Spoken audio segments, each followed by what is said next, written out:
Good evening, ladies and gentlemen, my fellow reptilian. My name is Scyushi, and today we're going to be talking about the Trove Gardening 2.0, or rather, we're going to be talking about gardening as a whole, and this is going to be an in-depth tutorial towards it so that new players can end up experiencing this if they want to. Honestly speaking, with how long this video is more than likely going to be, because there's the Gardening 1.0 that we got to talk about, which is very, very different from the Gardening 2.0, and we can get pretty in-depth with both of them. So, with that said, this may end up shying away new players from it. However, there is a lot of mastery to be gained from all of this. And at least up to the Gardener tab, I would say that you do, because it's considerably cheap to do if you're a low, mid to mid-tier player. If you're just starting out, don't bother with the gardening, because it's, there's a lot to it. It's not really as daunting as you would think, and that's most of all what this video is about. So before we get started, I would appreciate if you guys would Hadouken the like button for me. And, well, we'll start with the Newbie tab. So with the Newbie tab, this is going to be gardening 1.0 essentially, and this is going to be very, very easy. So grass seeds are going to be, you're going to require sunlight bulbs in order to craft them. Sunlight bulbs can be found any biome from permafrost and up, so you can't actually find the dungeons that you need in the highlands biome, but let me actually show you one of these as an example. So you're basically just going to go into a world, refresh it a million times until you end up seeing that biome on our right, which is a peaceful hills biome, and then you're going to be looking for one of these stupid things, and these are going to be what we refer to as sunlight bulb dungeons. I don't know. I have a specific tutorial just talking about these because they can end up being pretty confusing for some players. So in either case, that's where you get them. You just harvest them out of their this area right here. You will end up getting a lot more of these from harvesting day as well, so it pays to end up logging in and getting that. Anyways, that's how you end up crafting these grass seeds. And the way that professions work in Trove in general is you're gonna have to craft 50 items out of this category in order to get 50 points, and then you can get into the Dabbler tab, and then you have to craft 50 items out of the Dabbler tab to get to Enthusiast, so on and so on and so forth. Once you get to the Gardener tab, which is 2.0 gardening, that's where it's going to become a whole lot more difficult to get up to Green Thumb and Botanist, and for somebody like myself, it's going to take a while before I can get to the 300 mark, because the new gardening is pretty time gated. But some of the plants will end up actually taking rich fertilizer, and this is something that you're going to have to know about. In order to craft rich fertilizer, you need to actually have water, and in order to get water, you have to craft a water sponge. So you craft a water sponge, go to an adventure world, throw it in the water, and then you're going to end up getting a water block in your building inventory. You can use it for building. You're going to be able to place down rivers and stuff like that if you want. Or you can just craft rich fertilizer, which let me show you a quick example of what happens here with these. This is the fertilizer. You're going to literally have to sit there and wait for it like an idiot to grow. Or you can end up using insta-growers. Insta-growers you can end up getting from later tiers in the gardening. They're very, very expensive, so I won't really recommend you craft them at all. And by craft them, I mean you craft a plant to get them. Or you can end up getting the Insta-grower itself, which, if I'm not mistaken, this tome is in rune crafting? No, that's actually my bad, guys. I think the Instant-grower, you can get it out of the Chloromancer pack, and then I think you can get it out of the More tab, but it might be one of those tomes that disappears. Or maybe they just removed it from the More tab in general, and you can only get it from the class pack now. I'm not entirely sure. Either way, you can sit here and wait like an idiot, or you can use an Insta-grower to end up fully growing these things right here. Boop! And as soon as you end up seeing the green patch come out of them, that means that they're fully grown and they're ready to harvest. You gotta be careful because you can actually destroy these before they're fully ripened. And then I think, if I'm not mistaken, you just gotta repeat the process from square one. So that's, again, where the Insta-growers just make things a lot easier. You can always close the biome. There's the new permission in the club world as well to end up changing the gardening. But that doesn't really affect these older plants. I don't really think so. Maybe it does as far as just planting them down and stuff like that, but I honestly don't know. So anyways, that's how you end up getting the unripe fertilizer that you need in order to craft some of these plants. But again, I would recommend that you just craft the grass seeds in general until you can get to the Dabbler tab. Once you get to the Dabbler tab, a lot more of these plants start costing rich fertilizer or fertile ash. Fertile ash is basically the exact same as the rich fertilizer, but instead you have to craft a lava sponge, throw it into a lava lake in order to get a lava block. And then you craft the ash pile, put that on the ground, wait till it's ready, harvest it, then you get the fertile ash. Same with the next tier, which is going to be plasmic solution. I don't know why this one is just called something so weird, but plasma sponge into plasma, and then you craft a plasma condenser that once harvested turns into plasmic solution. Yeah. This is also in the enthusiast tab where you can end up crafting the chocolate sponge, but that doesn't really come into play for most of the 1.0 plants. I actually don't think any of these actually requires it. Only Gardening 2.0 stuff does. Now we're into Gardening 2.0. So with Gardening 2.0, there's these 3 new crafting bins. There's watering cans, and then there's the plants themselves. But you're going to notice that suddenly, none of the gardening, like this is so just out of nowhere. It doesn't fit anywhere with the rest of the game. Now suddenly, you have all these other plants that require concentrated compost, which would otherwise be a resource that would be a little bit difficult to get outside of the fact that now we've got the compost bin, and thankfully it ends up working with previously obtained items. So there's going to be a different plant that's added to the game called a bobble pod. I'll talk about that in a minute here because that's going to be very fundamental towards making this gardening go a lot more smoothly. But we're going to be talking about each of these crafting tables first. So the composting bin is quite literally going to end up being a loot collector for your plants. You're going to be able to loot collect, or compost as it were, previously obtained resources that are already integrated into the game. Some really weird ones like trophies for some reason, and any of the new plants. And the new plants are going to give you higher grades of that resource right there. Collect to earn. That's called refuse. So the refuse is going to come in different qualities. Pretty much any of the items that we already have in Trove are going to just give us the basic version of refuse. They didn't want us to get through the gardening as quickly as possible, right? So in order to get the higher qualities of the refuse, you're going to have to compost some plants, the new dragon fragments that are gotten from gardening and stuff like that. The dragon fragments are actually gotten from bobble pods specifically. So once you end up getting that refuse, you come over to the harvesting station. And this is where compost bins come into place. Or compost heaps, I should say. Compost heaps are going to basically be a compost box. That's what I'm going to call it. That's what everyone's going to call it, because compost heap doesn't really make much sense. We're just going to call it a compost box because that's literally what it is. You craft it, and then you open it in your inventory, and then that's how you end up getting that new concentrated compost. So with the refuge, before we're moving on, organic refuge is going to be the basic one. That's what you're getting, you're converting or composting all of your basic items into. Then there's quality organic refuse, which, again, that's going to end up being from higher tiered resources. This is Gardening 2.0 and up is only going to drop this. So the dragon fragments, some of the newer plants, etc., etc. And then there's going to be the superior organic, and that is only dropped from valuable alchemy plants. Now, alchemy plants are much higher in the category of the plants that you can end up putting down for Gardening 2.0. And annoyingly enough, each of these compost boxes will actually take the refuse from a tier lower. So the only way you can end up crafting a superior bin in the first place is by having a bunch of the older refuse in the first place on top of having the superior, which is pretty expensive, dude, because it's not easy to end up getting the superior refuse, at least not yet. Haha. So anyways, moving on to the Gardening 2.0, once you end up opening those boxes, you'll end up getting the concentrated compost, and then you can start towards working on these newer plants. Some of them, however, you can see are already going to take Moonlight Bulb.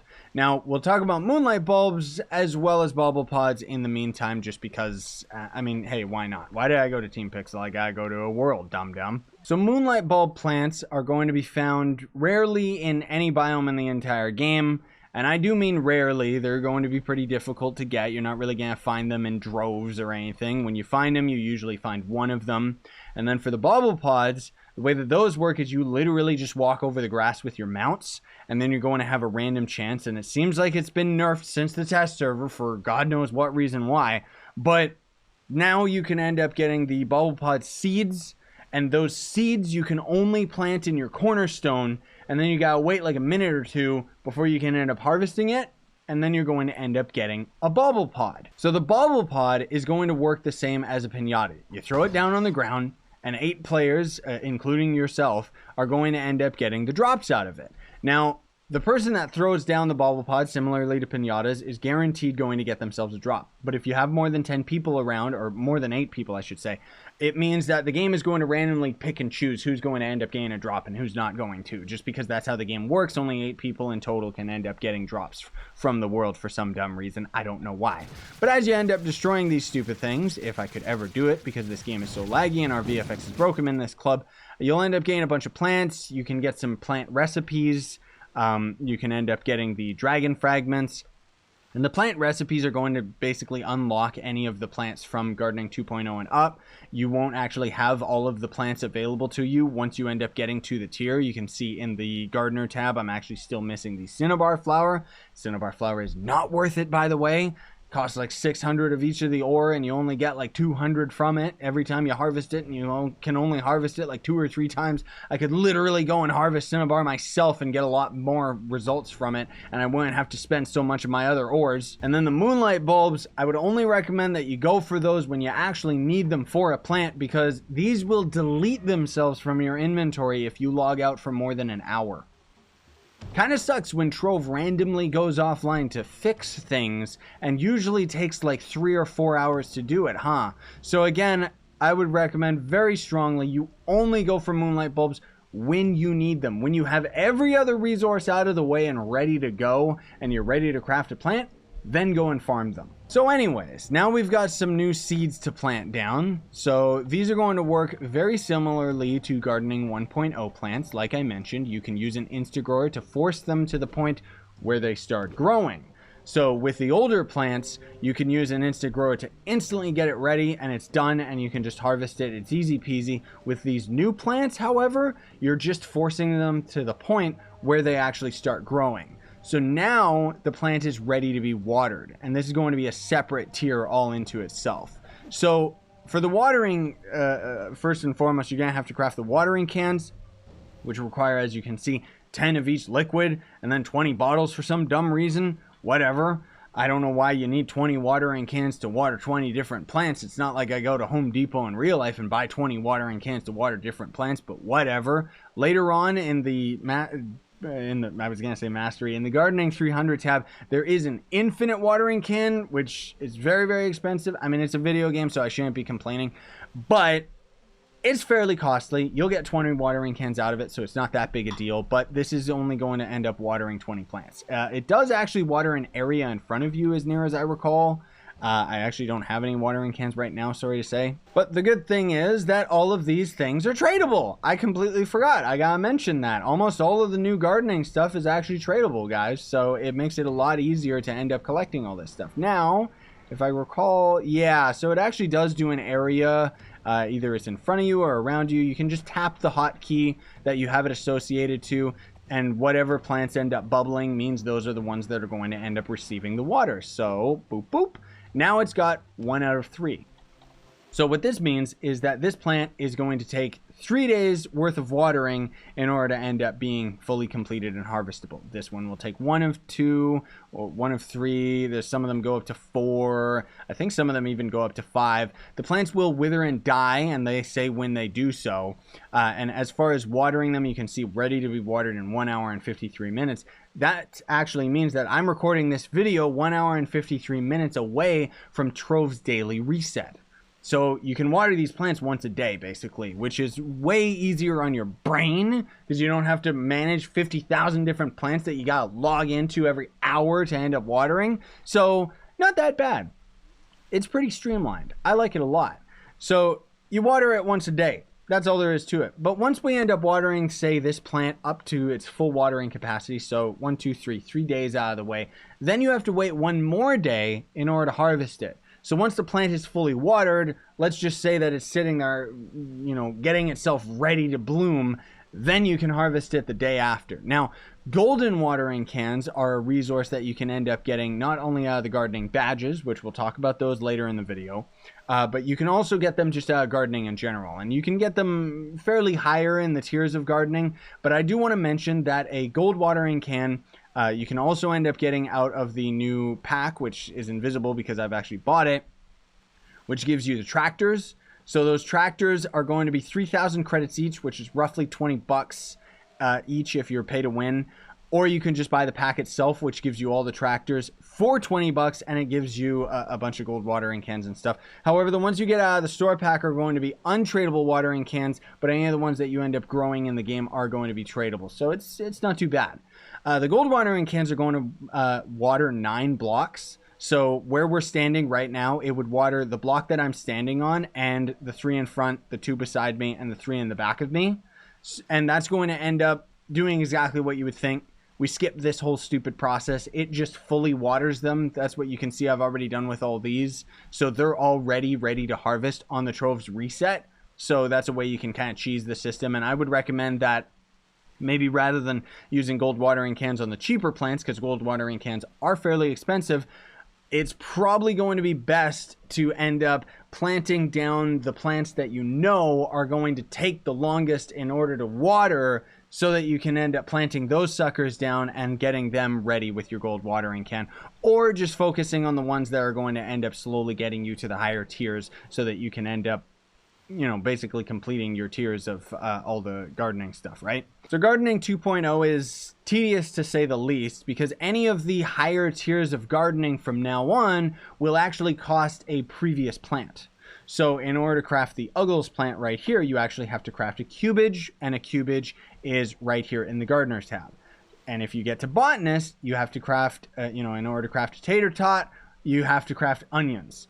In order to craft onions, you gotta go back here and craft them, in the green thumb tab. But in order to craft those, you need unicorn shard. Unicorn shard are in the gardening tab right down here. So you have to craft this in order to craft this, in order to craft this. Yeah.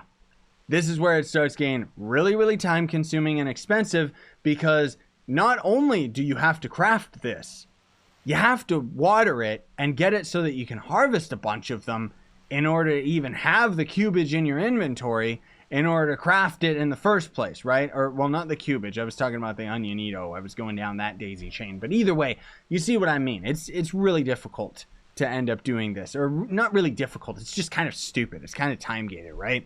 And then on top of that, all the concentrated compost that you're going to need. But that shouldn't be a problem because you're going to be harvesting so many plants in the first place. It's kind of...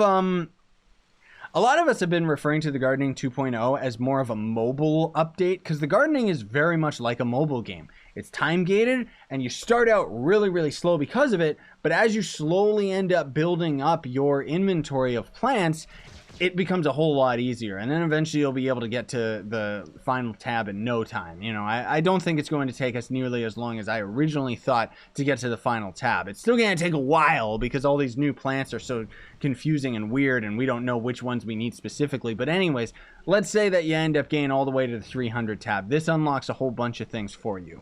So you can craft the everlasting watering can, which is very, very expensive, but it's a watering can that lasts forever. And if you're a free-to-play player, it ends up giving you a mount that can water plants as you walk over them, which is great.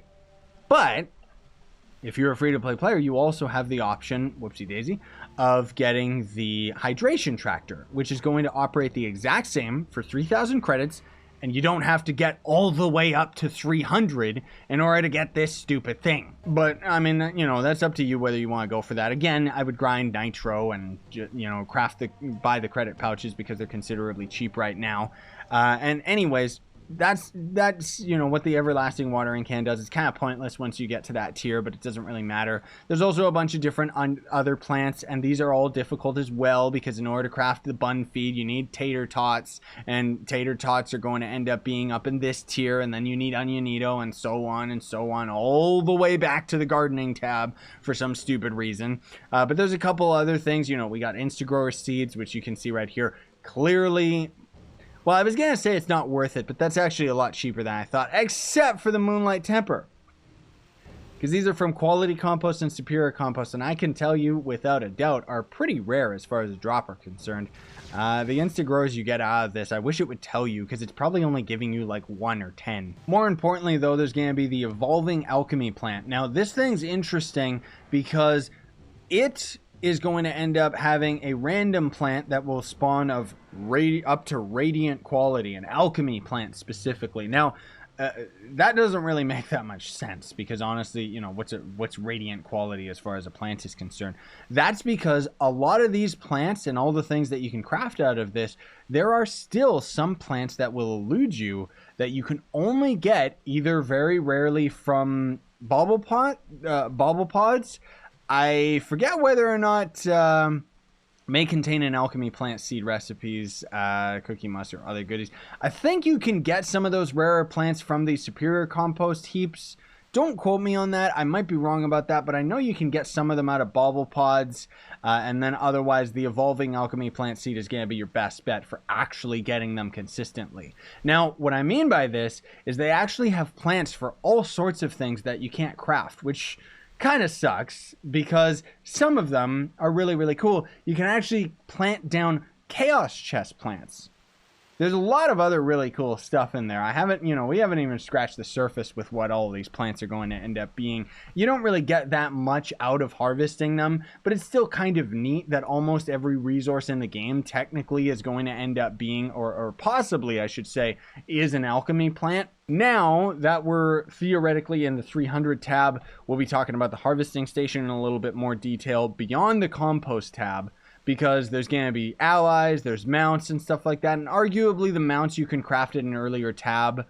You don't have to be in 300 in the gardening, because all you really need is the cookie. Well, do you? Because you need bun feed. Yeah, okay, you need bun feed out of the 300 tab, so I guess you need the mounts out of the 300 tab as well. That kind of sucks. So anyways, you'll have to get the cookie musk only out of the superior compost bins, or superior compost heaps, or compost boxes, whatever you want to call them. Who cares at this point?